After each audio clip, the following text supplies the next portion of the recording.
अभी हम अनुरोध करते हैं इस पावन अवसर पर हमें संबोधित करें और मार्गदर्शन करें। Ladies and gentlemen, Honorable Prime Minister Address, translated by Honorable Minister Ram Mohan Naidu garu.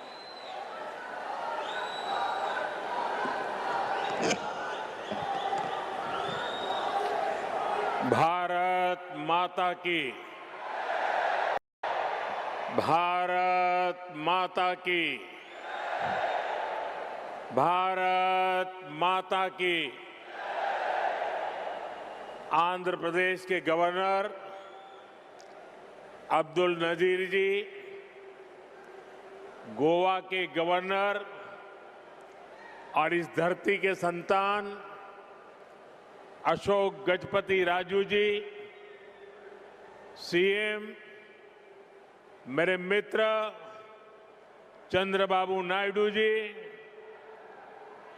Deputy CM भाई पवन कल्याण जी, मंत्रिमंडल में मेरे साथी, युवा ऊर्जा से भरे हुए भाई राम मोहन नायडू जी,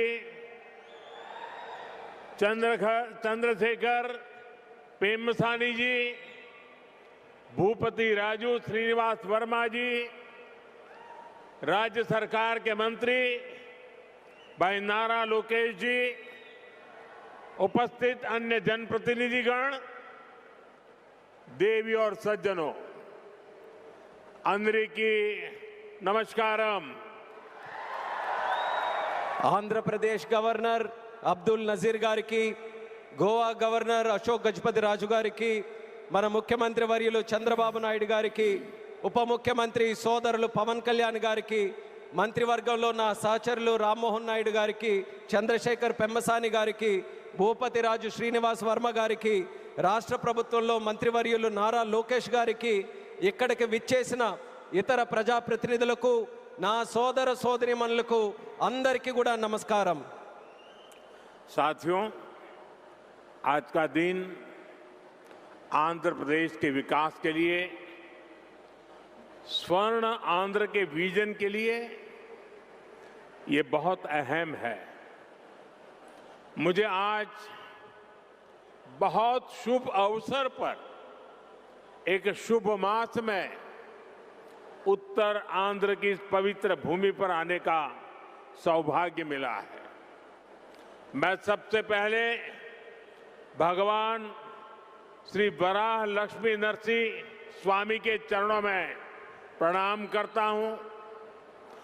मैं श्री कुर्मनाथ स्वामी और मां पोंडितल्ली अम्मवारू को नमन करता हूं। మిత్రులారా, ఈ రోజు ఆంధ్రప్రదేశ్ అభివృద్ధికి స్వర్ణాంధ్ర విజన్ కు ఎంతో కీలకమైన రోజు। ఈ శుభ సందర్భంగా ఈ పవిత్రమైన మాసంలో ఈ పవిత్రమైన ఉత్తరాంధ్ర భూమికి రావడం నాకెంతో సౌభాగ్యంగా భావిస్తున్నాను। ముందుగా శ్రీ వరాహ లక్ష్మీ నరసింహస్వామి వారి పవిత్రమైన పాదాలకు నా నమస్కారాలు అర్పిస్తున్నాను। అలాగే కూర్మనాథ స్వామి వారికి, అమ్మ పైడి తల్లి అమ్మవారికి నమస్కరిస్తున్నాను। साथियों, आज यहां करीब 18,000 करोड़ रुपए की विकास परियोजनाओं का शुभारंभ, लोकार्पण और शिलान्यास हुआ है। एयरपोर्ट के साथ साथ ये प्रोजेक्ट आंध्र की रोड कनेक्टिविटी से भी जुड़े हैं। इनमें एनर्जी सिक्योरिटी से जुड़े प्रोजेक्ट भी हैं। ये विकास कार्य इस बात के प्रतीक है कि इस समय आंध्र की स्पीड से आगे बढ़ रहा है। मैं आप सभी को इन प्रोजेक्ट्स की बहुत बहुत शुभकामनाएं देता हूं। మిత్రులారా, ఈ రోజు దాదాపు 18,000 కోట్ల రూపాయలు విలువైన అభివృద్ధి ప్రాజెక్టులు ప్రారంభోత్సవం మరియు శంకుస్థాపన చేసుకుంటున్నాం।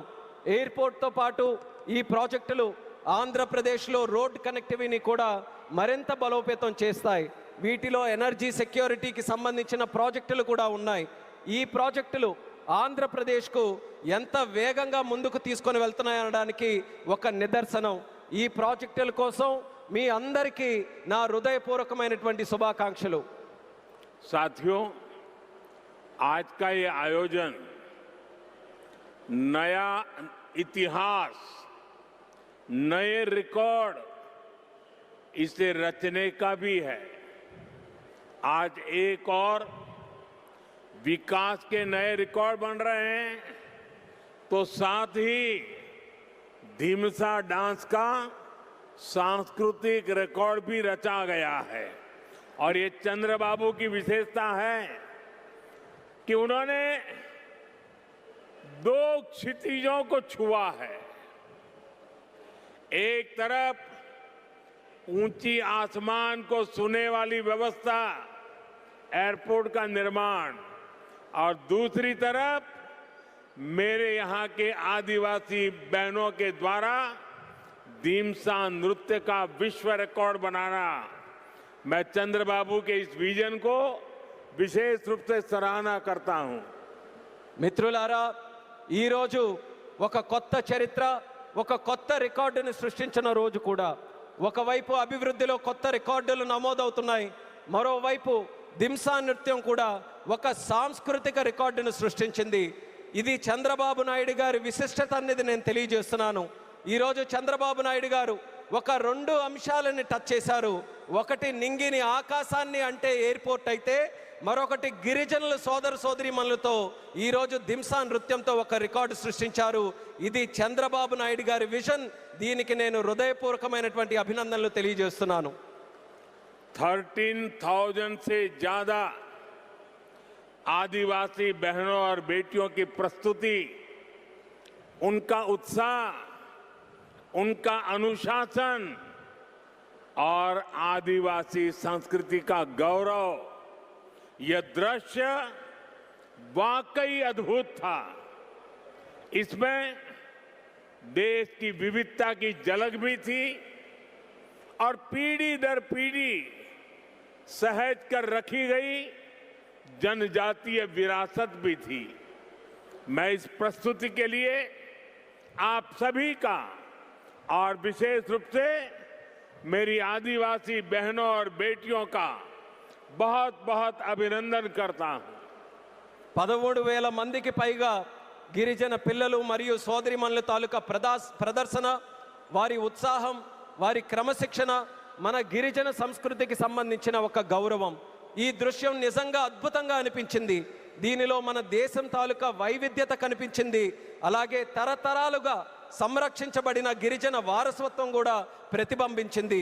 ఈ అద్భుతమైన ప్రదర్శనకు మన గిరిజన పిల్లలకు, సోదరిమణులకు, అలాగే ఇక్కడ ఉన్న అందరికీ కూడా నా హృదయపూర్వక అభినందనలు తెలియజేస్తున్నాను.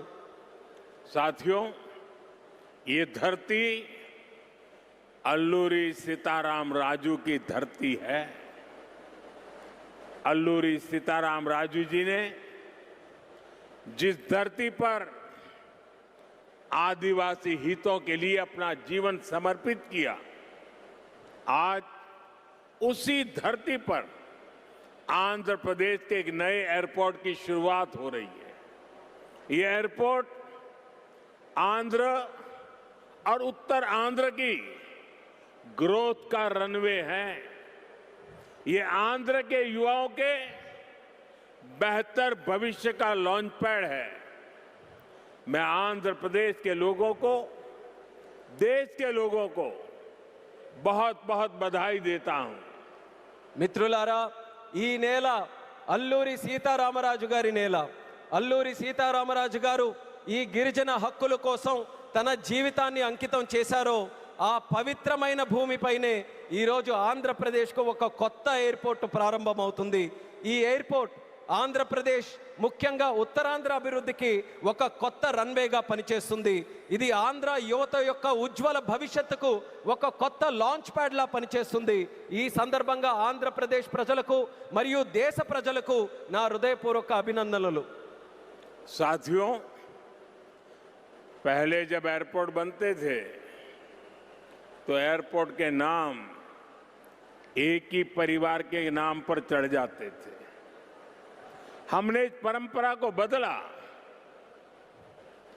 हमने अयोध्या में एयरपोर्ट का नाम वाल्मीकि के नाम से जोड़ा। हमने पंजाब में संत रविदास जी के नाम से एयरपोर्ट का नाम जोड़ा।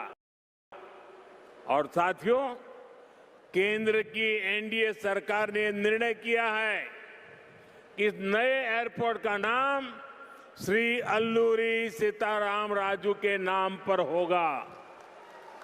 आंध्र प्रदेश का जो भी नागरिक इस एयरपोर्ट से यात्रा करेगा, देश और दुनिया का जो भी नागरिक इस एयरपोर्ट से यात्रा करेगा, उसे अल्लूरी सीताराम राजू जी के नाम से जन सेवा और राष्ट्र सेवा की प्रेरणा मिलेगी।